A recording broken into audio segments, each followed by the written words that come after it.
আসামি আসামি language? No ভাইয়া, নো। আমি জানি না আসলে আসামের ল্যাঙ্গুয়েজ আমি কিভাবে জানবো? আমি তো বাংলাদেশি।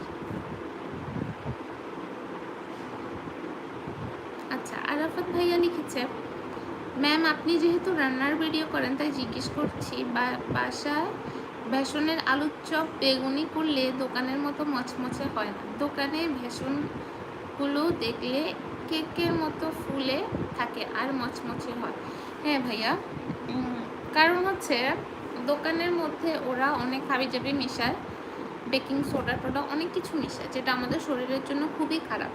আর আমরা যারা বাসার মধ্যে বানাই এটা আমরা হেলদি ওয়েতে বানাই, কারণ আমরা পরিবারের কথা চিন্তা করি। আর দোকানের তো এত কিছু চিন্তা ধান্তার দরকার নেই, ওদের টাকা হইলেই হয়।